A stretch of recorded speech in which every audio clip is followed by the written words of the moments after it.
خداوند دو چیز به ما داده.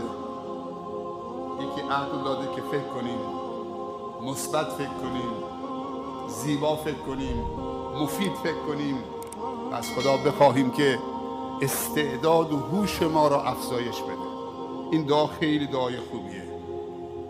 در حق هم دعا بکنیم که خدایا استعداد و هوش ما را شکوفا بساز،